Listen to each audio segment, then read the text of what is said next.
2019 March 2 നടന്ന ഖാദി ബോർഡിന്റെ LDC പരീക്ഷയുമായി ബന്ധപ്പെട്ട ചില ചോദ്യങ്ങൾ, പരീക്ഷയ്ക്ക് വന്ന ചോദ്യങ്ങളാണ് നമ്മൾ ചർച്ചയ്ക്ക് എടുക്കാൻ പോകുന്നത്. കൂടുതൽ ചോദ്യങ്ങളും പതിവ് പോലെ തന്നെ ആവർത്തനങ്ങളായിരുന്നു എന്നുള്ളത് PSCയുടെ പതിവ് സ്വഭാവത്തിന് വിപരീതമായിരുന്നില്ല. പ്രത്യേകിച്ച് മലയാളത്തിന്റെ കാര്യത്തിൽ ഏതാണ്ട് 9ഓളം ചോദ്യങ്ങൾ ഇതിനു മുമ്പ് പല ആവർത്തി PSC പരീക്ഷയിൽ ചോദിച്ചിട്ടുള്ളത് തന്നെയാണ്. PSC പരീക്ഷയിൽ ഖാദി ബോർഡിന്റെ എക്സാമിൽ പരീക്ഷയ്ക്ക് വന്ന ചോദ്യങ്ങളെ നമുക്കൊന്ന് പരിചയപ്പെടാം. ഒന്നാമത്തെ ചോദ്യം ഇതായിരുന്നു: ഉടജം എന്ന പദത്തിന്റെ അർത്ഥം എന്താണ് എന്നതായിരുന്നു പരീക്ഷയ്ക്ക് വന്നിരുന്ന ചോദ്യം. 4 ഓപ്ഷനുകളാണ് ഉണ്ടായിരുന്നത്. ഉദ്യാനം, ആശ്രമം, കൊട്ടാരം, മാളിക എന്നിവയായിരുന്നു തന്നിരുന്ന ഓപ്ഷനുകൾ. ഉദ്യാനം, ആശ്രമം, കൊട്ടാരം, മാളിക. ശരിയായ ഉത്തരം ഉടജം എന്ന പദം കൊണ്ട് അർത്ഥമാക്കുന്നത് ആശ്രമം എന്നുള്ളതാണ് ശരിയായ ഉത്തരം. ഉടജം വാക്കിന്റെ അർത്ഥം ആശ്രമമാണ്. വാക്കുകൾ തമ്മിൽ സാമ്യം തോന്നാം, ഉടജവും ഉദ്യാനവും തമ്മിൽ സാമ്യം തോന്നാം, പക്ഷേ ഉടജം എന്ന വാക്കിനർത്ഥം ആശ്രമം എന്നാണ്. PSC പരീക്ഷയുടെ ചോദ്യങ്ങൾക്ക് ഉത്തരം എഴുതുമ്പോൾ പ്രത്യേകം ശ്രദ്ധിക്കേണ്ട ഒരു കാര്യത്തിലേക്കാണ് ഇനി നമ്മൾ കടക്കാൻ പോകുന്നത്. ഈ മുൻകാല ചോദ്യ പേപ്പറുകൾ ഉത്തരം ചെയ്യുന്ന രീതി പലരും സ്വീകരിക്കാറുണ്ട്. പക്ഷെ അങ്ങനെ ഉത്തരം ചെയ്യുമ്പോൾ എല്ലാവരിലും സംഭവിക്കുന്ന ഒരു പോരായ്മയിലേക്ക് നിങ്ങളുടെ ശ്രദ്ധ ഞാനൊന്ന് ആകർഷിക്കുകയാണ്. അതായത് ഒരു PSC പരീക്ഷയിൽ വന്ന ചോദ്യമാണ് ഉടജം എന്ന പദത്തിന്റെ അർത്ഥം എന്താണ്. ഉത്തരം നമുക്ക് കിട്ടി ആശ്രമം എന്നാണ്. അവശേഷിക്കുന്ന 3 ഓപ്ഷനുകൾ ഉണ്ടല്ലോ, അതായത് ഉദ്യാനം, കൊട്ടാരം, മാളിക. വരുന്ന പരീക്ഷയിൽ ഇതിലേതെങ്കിലും ഒരു വാക്കിന്റെ പര്യായ പദത്തിന്റെ അർത്ഥം എന്താണ് എന്ന ചോദ്യത്തെയും നമ്മൾ ഏത് കാറ്റഗറിയിൽ പെടുത്തണം? റിപ്പീറ്റേഷൻ അഥവാ ആവർത്തനം എന്ന കാറ്റഗറിയിൽ പെടുത്തണം എന്നുള്ളത് ഉദ്യോഗാർത്ഥികളുടെ ശ്രദ്ധയിലേക്കായി പ്രത്യേകം പറഞ്ഞു വെക്കുന്നു. ഉദാഹരണം പറഞ്ഞാൽ ഉദ്യാനത്തിന്റെ പര്യായങ്ങളാണ് നമുക്കറിയാം: മലർവാടി, പൂങ്കാവ്, നിഷ്കുടം,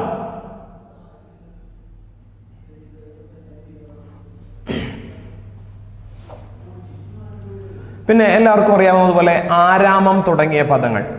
ഇതെല്ലാം തന്നെ ഉദ്യാനത്തിന്റെ പര്യായങ്ങളാണ്. മലർവാടി എന്ന് പറഞ്ഞാലും, പൂങ്കാവ് എന്ന് പറഞ്ഞാലും, നിഷ്കുടം എന്ന് പറഞ്ഞാലും, ആരാമം എന്ന് പറഞ്ഞാലും ഉദ്യാനത്തിന്റെ പര്യായമാണ്.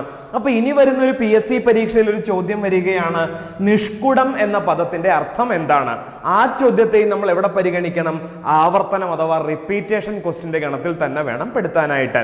ഒരു PSC ഉദ്യോഗാർത്ഥിയെ സംബന്ധിച്ചിടത്തോളം ഒരു ചോദ്യം അതിന്റെ ഉത്തരം, അതുകൊണ്ട് മാത്രം ചോദ്യ പേപ്പർ ആൻസറിംഗ് പൂർണ്ണമാകുന്നില്ല എന്നുള്ളതാണ്. പിന്നെയോ അവശേഷിക്കുന്ന 3 ഓപ്ഷനുകൾ എന്തുകൊണ്ട് അവിടെ വന്നു, അല്ലെങ്കിൽ അതിന് കൊടുക്കേണ്ട വിശദീകരണം എന്താണ്, അതുകൂടി ഒരു PSC ഉദ്യോഗാർത്ഥി അറിഞ്ഞിരിക്കണം എന്നുള്ളതാണ്. അതിലേക്കായിട്ടാണ് ഇനി നമ്മൾ പറഞ്ഞു വെക്കുന്നത്. ഉദ്യാനത്തിന്റെ പര്യായമാണ് മലർവാടി, പൂങ്കാവ്, നിഷ്കുടം, ആരാമം.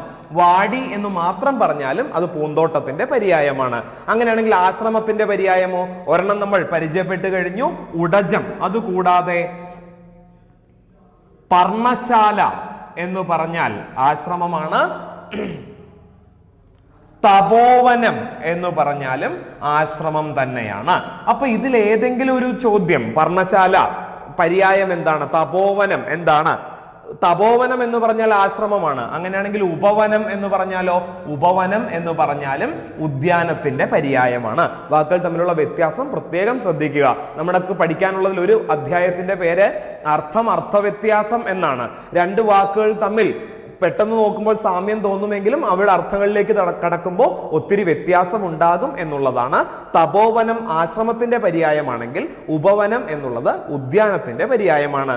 കൊട്ടാരം, മാളിക മുതലായ വാക്കുകൾക്ക് മലയാളത്തിൽ ഒരുപാട് പൊതുവാക്കുകൾ ഉപയോഗിക്കുന്നുണ്ട്. ഇതേ അർത്ഥത്തിൽ കൊട്ടാരം എന്ന അർത്ഥത്തിലും മാളിക എന്ന അർത്ഥത്തിലും നമ്മൾ ഉപയോഗിക്കുന്ന ഒരുപാട് വാക്കുകളുണ്ട്. ഇപ്പൊ ഉദാഹരണത്തിന് ഹർമ്മ്യം എന്ന വാക്കിന്റെ അർത്ഥം മാളിക എന്നാണ്. ഹർമ്മ്യം. അതുകൂടാതെ പ്രസാദമല്ല പ്രാസാദം എന്ന വാക്കിന്റെ അർത്ഥവും കൊട്ടാരം അഥവാ മാളിക എന്നാണ്. അത് പ്രത്യേകം ശ്രദ്ധിക്കേണ്ട കാര്യമാണ്. ഇപ്പോ അർത്ഥവ്യത്യാസത്തിൽ നിന്ന് ശ്രദ്ധിക്കേണ്ട മറ്റൊരു കാര്യത്തിലേക്ക് കടക്കുന്നു.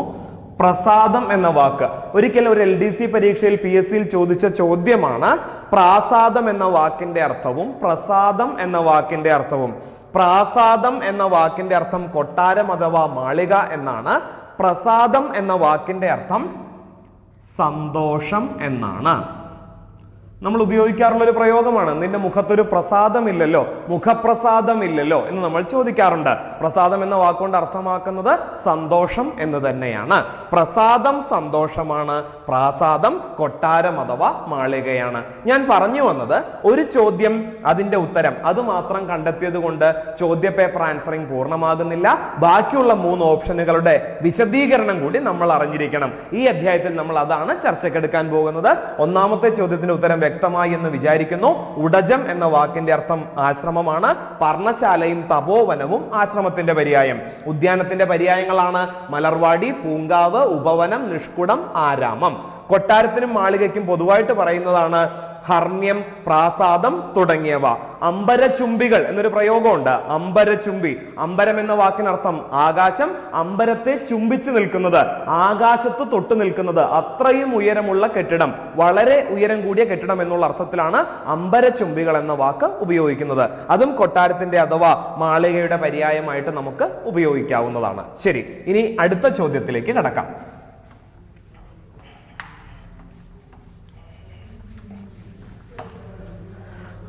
രണ്ടാമത്തെ ചോദ്യം ഇതായിരുന്നു: മലയാളത്തിലെ ആദ്യത്തെ സൈബർ നോവലായ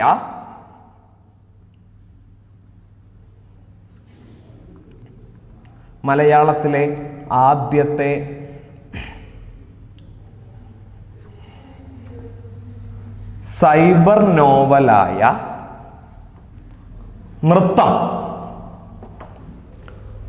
ആരുടേതാണ് എന്നതാണ് പരീക്ഷയിൽ ചോദിച്ചിരുന്ന ഉത്തരം. 4 ഓപ്ഷനുകൾ: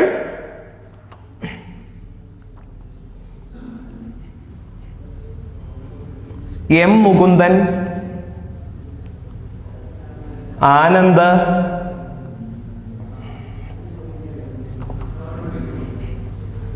NS Madhavan, C Radhakrishnan.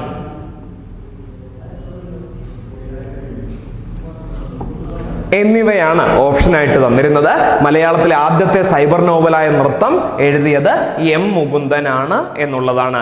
M മുകുന്ദനെ കുറിച്ച് വരുന്ന PSC പരീക്ഷകളിലും ചോദ്യം ചോദിക്കാനുള്ള സാധ്യത വളരെ ഏറെയാണ് എന്ന് പ്രത്യേകം ശ്രദ്ധിച്ചിരിക്കണം. കാരണം PSC പരീക്ഷയിൽ പതിവായി ചോദിക്കുന്ന 2 പുരസ്കാരങ്ങളാണ് എഴുത്തച്ഛൻ പുരസ്കാരവും വള്ളത്തോൾ പുരസ്കാരവും. നിങ്ങൾക്ക് ഏവർക്കും അറിയാമായിരിക്കും 2018 എഴുത്തച്ഛൻ പുരസ്കാരവും വള്ളത്തോൾ പുരസ്കാരവും നേടിയതാരാണ്?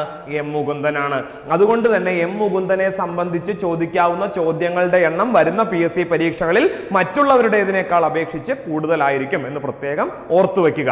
ഞാൻ ശരിക്കും പറയുന്നു, ഇത് ശരിക്കും നോവലിനെ കുറിച്ചുള്ള ചോദ്യമല്ല, ഇത് പുരസ്കാരങ്ങളെ സംബന്ധിച്ചുള്ള ചോദ്യമാണ്. എം മുകുന്ദന്റെ ഒരു നോവലിനെ കുറിച്ച് ഈ വർഷത്തെ LDC പരീക്ഷയിൽ ചോദിക്കണമെന്നുണ്ടെങ്കിൽ അതിന്റെ പിന്നിലെ കാരണം എന്താണ്? എം മുകുന്ദൻ ഈ വർഷം ഈ പറഞ്ഞ 2 പ്രധാനപ്പെട്ട പുരസ്കാരങ്ങൾ കിട്ടി എന്നുള്ളതാണ്. അപ്പോൾ മലയാളത്തിലെ ആദ്യത്തെ സൈബർ നോവലാണ് നൃത്തം എന്നത് പലർക്കും അറിയാമായിരിക്കും. പക്ഷെ അത് രചിച്ചത് എം മുകുന്ദനാണ് എന്നുള്ളതിൽ പലരും അജ്ഞരാണ് എന്നുള്ളതാണ്. ഇപ്പൊ നമ്മൾ ആ കാര്യം കൂടി മനസ്സിലാക്കുന്നു. മലയാളത്തിലെ ആദ്യത്തെ ഈ നോവൽ അഥവാ സൈബർ നോവൽ നൃത്തമാണ്. അത് രചിച്ചത് എം മുകുന്ദനാണ്. എം മുകുന്ദൻ എന്ന് കേൾക്കുമ്പോൾ തന്നെ ഓർത്തിരിക്കേണ്ട 1-2 നോവലുകളെ കുറിച്ച് കൂടി ഇവിടെ സൂചിപ്പിക്കുന്നു.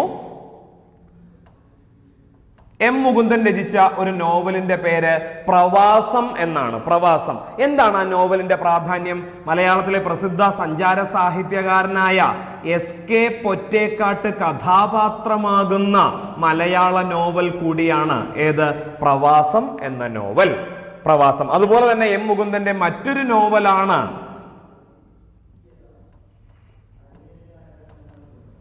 കേശവന്റെ വിലാപങ്ങൾ. എന്താണ് കേശവന്റെ വിലാപങ്ങൾ എന്ന നോവലിന്റെ പ്രാധാന്യം? അതിന്റെ പ്രാധാന്യം ബാലറ്റ് പേപ്പറിലൂടെ തിരഞ്ഞെടുക്കപ്പെട്ട ലോകത്തിലെ ആദ്യത്തെ കമ്മ്യൂണിസ്റ്റ് മന്ത്രിസഭയിലെ മുഖ്യമന്ത്രി കഥാപാത്രമാകുന്ന മലയാള നോവലാണ് കേശവന്റെ വിലാപങ്ങൾ. EMS നമ്പൂതിരിപ്പാട് കഥാപാത്രമാകുന്ന മലയാള നോവൽ രചിച്ചതും ആര് തന്നെയാണ്? എം മുകുന്ദൻ തന്നെയാണ്. പ്രത്യേകം ശ്രദ്ധിക്കേണ്ട കാര്യമാണ്. അതുപോലെ തന്നെ എം മുകുന്ദന്റെ അപരനാമം എന്താണ്? എം മുകുന്ദൻ അറിയപ്പെടുന്നത് മയ്യഴിയുടെ കഥാകാരൻ എന്നാണ്. ഏത് നോവലാണ് അദ്ദേഹത്തിന് അങ്ങനെ ഒരു ശീർഷകം നേടിക്കൊടുത്തത്? അദ്ദേഹത്തിന്റെ ഏറ്റവും പ്രസിദ്ധമായ നോവൽ മയ്യഴിപ്പുഴയുടെ തീരങ്ങളിൽ എന്നാണ് നോവലിന്റെ പേര്. മയ്യഴിപ്പുഴയുടെ തീരങ്ങളിൽ. എം മുകുന്ദന്റെ ക്ലാസിക് നോവലായിട്ട് പരിഗണിക്കുന്ന നോവലാണ് മയ്യഴിപ്പുഴയുടെ തീരങ്ങളിൽ. ഫ്രഞ്ച് അധിനിവേശ പ്രദേശമായ മാഹിൽ സ്ഥിതി ചെയ്യുന്ന മയ്യഴിപ്പുഴയുടെ കഥ പറഞ്ഞ വ്യക്തിയാണ് എം മുകുന്ദൻ. അതുകൊണ്ട് എം മുകുന്ദൻ മയ്യഴിപ്പുഴയുടെ അല്ലെങ്കിൽ മയ്യഴിയുടെ കഥാകാരൻ എന്നുകൂടി അറിയപ്പെടുന്നു. അപ്പൊ ഈ 3 നോവലും ഏതിനെ പോലെ തന്നെ പ്രധാനപ്പെട്ടതാണ്. നൃത്തം എന്ന നോവൽ പോലെ തന്നെ പ്രധാനപ്പെട്ടതാണ്. വരുന്ന PSC പരീക്ഷയിലും ചോദിക്കാൻ സാധ്യതയുണ്ട്. ആനന്ദ് എന്നുള്ളത് തൂലികാ നാമമാണ്. ഈ വ്യക്തിയുടെ ശരിയായ പേരെന്താണ്? ഈ വ്യക്തിയുടെ ശരിയായ പേര് P സച്ചിദാനന്ദൻ എന്നാണ്. സച്ചിദാനന്ദൻ എന്ന പേര് കേൾക്കുമ്പോൾ പ്രത്യേകം ശ്രദ്ധിക്കുക. മലയാളത്തിൽ 2 സച്ചിദാനന്ദനുണ്ട്. K സച്ചിദാനന്ദനും P സച്ചിദാനന്ദനും. ആരാണ് K സച്ചിദാനന്ദൻ? 2018 എഴുത്തച്ഛൻ പുരസ്കാരം നേടിയത് എം മുകുന്ദനാണെങ്കിൽ 2017 എഴുത്തച്ഛൻ പുരസ്കാരം നേടിയ വ്യക്തി ആരാണ്? P സച്ചിദാനന്ദൻ അല്ല, കവിയായ K സച്ചിദാനന്ദനാണ്. ഇദ്ദേഹം P സച്ചിദാനന്ദനാണ്. K സച്ചിദാനന്ദൻ കവിയാണെങ്കിൽ P സച്ചിദാനന്ദൻ നോവലിസ്റ്റ് ആണ്. എം മുകുന്ദനെ പോലെ തന്നെ മലയാള സാഹിത്യത്തിൽ പ്രധാനപ്പെട്ട ഒരു നോവലിസ്റ്റ് ആണ് ആനന്ദ് എന്ന P സച്ചിദാനന്ദൻ. അദ്ദേഹത്തിന്റെ പ്രധാനപ്പെട്ട നോവലുകൾ ഏതൊക്കെയാണ്? ഗോവർദ്ധന്റെ യാത്രകൾ,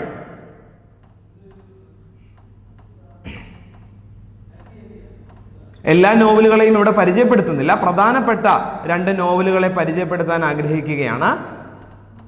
ഗോവർദ്ധന്റെ യാത്രകളും മരണ സർട്ടിഫിക്കറ്റും വളരെ ശ്രദ്ധയോടുകൂടി പരിഗണിക്കേണ്ട നോവലുകളാണ്. എന്താണ് ആനന്ദ് എന്ന P സച്ചിദാനന്ദന്റെ ഗോവർദ്ധന്റെ യാത്രകൾ എന്ന നോവലിന്റെ പ്രാധാന്യം? പ്രസിദ്ധ പേർഷ്യൻ സഞ്ചാര സാഹിത്യകാരനായ ഇബ്നു ബത്തൂത്തയും ആധുനിക ജ്യോതിശാസ്ത്രത്തിന്റെ പിതാവ് അല്ലെങ്കിൽ ടെലിസ്കോപ്പ് കണ്ടുപിടിച്ച വ്യക്തി എന്ന നിലയിൽ നമുക്ക് ഏവർക്കും സുപരിചിതനായ ഗലീലിയും കഥാപാത്രമാകുന്ന മലയാള നോവലാണ് ഏത്? ഗോവർദ്ധന്റെ യാത്രകൾ. അതായത് ഇബ്നു ബത്തൂത്തയും ഗലീലിയും കഥാപാത്രമാകുന്ന മലയാള നോവൽ ഗോവർദ്ധന്റെ യാത്രകൾ. എന്താണ് മരണ സർട്ടിഫിക്കറ്റ് എന്ന നോവലിന്റെ പ്രാധാന്യം?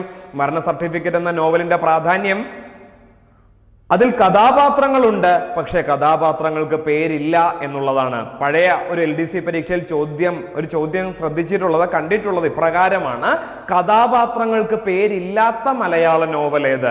ഉത്തരം മരണ സർട്ടിഫിക്കറ്റ് ആണ്. അത് എഴുതിയത് ആനന്ദ് എന്ന P സച്ചിദാനന്ദനാണ്.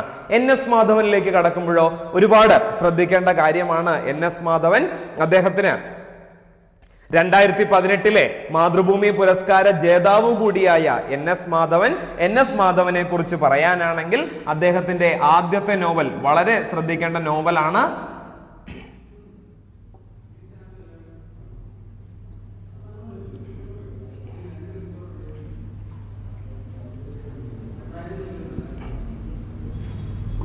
നോവലിന്റെ പേര് ലണ്ടൻ ബത്തേരിയിലെ ലുത്തീനിയകൾ എന്നുള്ളതാണ്. ലണ്ടൻ ബത്തേരിയിലെ ലുത്തീനിയകൾ.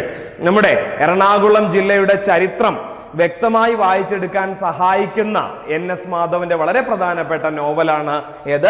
ലണ്ടൻ ബത്തേരിയിലെ ലുത്തീനിയകൾ. അദ്ദേഹത്തിന്റെ പ്രധാനപ്പെട്ട ഒരു നോവലാണ്, ആദ്യത്തെ നോവലാണ് ലണ്ടൻ ബത്തേരിയിലെ ലുത്തീനിയകൾ. പക്ഷെ അദ്ദേഹം ഏറെ ശ്രദ്ധ നേടിയത് നിങ്ങൾക്കറിയാവുന്നതുപോലെ അദ്ദേഹത്തിന്റെ ചെറുകഥകളിലൂടെയാണ്. ചെറിയ ക്ലാസ്സിൽ പഠിക്കാനുണ്ടായിരുന്ന ഹിഗ്വിറ്റ എന്ന ചെറുകഥ ആരുടേതാണ്? NS മാധവന്റേതാണ്. അതുപോലെ അടിയന്തരാവസ്ഥ കാലത്തെ അടയാളപ്പെടുത്തിയ മലയാള ചെറുകഥ ഉത്തരം ലോകമല്ല, കാണിയല്ല, അദ്ദേഹത്തിന്റെ അടിയന്തര തിരുത്ത്, വളരെ പ്രധാനപ്പെട്ട പത്രം ഓഫീസിന്റെ ആ ഒരു ചരിത്രത്തിൽ അല്ലെങ്കിൽ ഒരു പശ്ചാത്തലത്തിൽ പറഞ്ഞു പോകുന്ന ചെറുകഥ തിരുത്ത് അത് എഴുതിയതും NS മാധവൻ തന്നെയാണ്. 4-ാം ലോകം, കാണി എന്നിവ അദ്ദേഹത്തിന്റെ മറ്റ് ചെറുകഥകളാണ്. ഏറ്റവും പ്രധാനപ്പെട്ട നോവൽ ലണ്ടൻ ബത്തേരിയിലെ ലുത്തീനിയകളാണ്. സി രാധാകൃഷ്ണനെ കുറിച്ച് പറയുമ്പോൾ ഓർത്തിരിക്കേണ്ട കാര്യം 2016 എഴുത്തച്ഛൻ പുരസ്കാരവും 2016 മാതൃഭൂമി പുരസ്കാരവും നേടിയ വ്യക്തിയാണ് സി രാധാകൃഷ്ണനെ മലയാള സാഹിത്യത്തിൽ അടയാളപ്പെടുത്തുന്ന, അദ്ദേഹം അറിയപ്പെടുന്നത് തന്നെ ശാസ്ത്ര നോവലുകൾ അല്ലെങ്കിൽ ശാസ്ത്രത്തെയും സാഹിത്യത്തെയും ഫിക്ഷനും കലയും കൂടിക്കുഴച്ചുകൊണ്ട് അദ്ദേഹം അവതരിപ്പിക്കുന്ന നോവലുകൾ വളരെ പ്രസിദ്ധമാണ്. അദ്ദേഹത്തിന്റെ എടുത്തു പറയേണ്ട ഒരു നോവലാണ്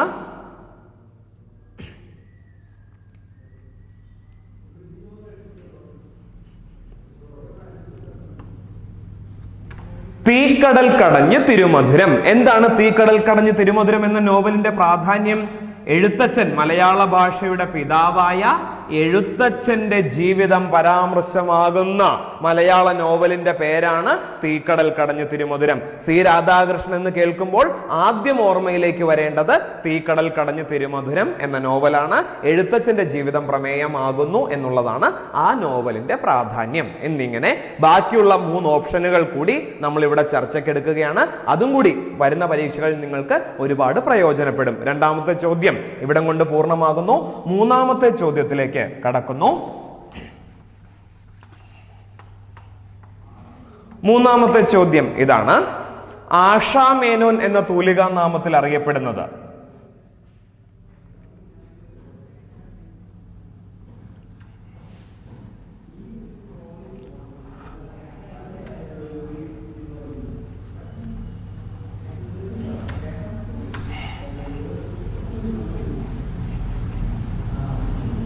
നാല് ഓപ്ഷനുകളാണ് PSC പരീക്ഷയിൽ തന്നിരുന്നത്. ഓപ്ഷൻ എ കെ ശ്രീകുമാർ, അടുത്ത ഓപ്ഷൻ VV അയ്യപ്പൻ,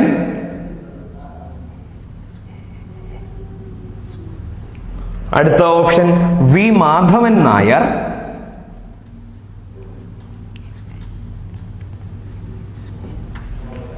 അടുത്ത ഓപ്ഷൻ MK മേനോൻ. എന്നിങ്ങനെ 4 ഓപ്ഷനുകളാണ് PSCയിൽ തന്നിരുന്നത്. ആഷാ മേനോൻ, ഉത്തരം കെ ശ്രീകുമാർ ആണ്. ആഷാ മേനോൻ എന്ന തൂലികാ നാമത്തിൽ സാഹിത്യരചന നടത്തുന്നത് കെ ശ്രീകുമാർ ആണ്.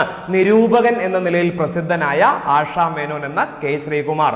പുതിയ പുരുഷാർത്ഥങ്ങൾ, പൂക്കളിൽ മഞ്ഞ് തുടങ്ങിയവ കെ ശ്രീകുമാറിന്റെ പ്രധാനപ്പെട്ട നിരൂപണ കൃതികളാണ്. ആരാണ് അയ്യപ്പൻ? VV അയ്യപ്പൻ പോയ വർഷത്തെ ബിവറേജ് ഔട്ട്ലെറ്റിന്റെ പരീക്ഷയിൽ വന്ന ചോദ്യമായിരുന്നു. എന്തായിരുന്നു ചോദ്യം? കോവിലൻ എന്ന തൂലികാ നാമത്തിൽ സാഹിത്യരചന നടത്തുന്നത് ആര്? പട്ടാള കഥകളിലൂടെയും മറ്റും പ്രസിദ്ധനായ വ്യക്തിയാണ് ആര്? കോവിലൻ. തട്ടകം, തോറ്റങ്ങൾ മുതലായ നോവലുകൾ വളരെ പ്രധാനപ്പെട്ട നോവലുകളാണ്.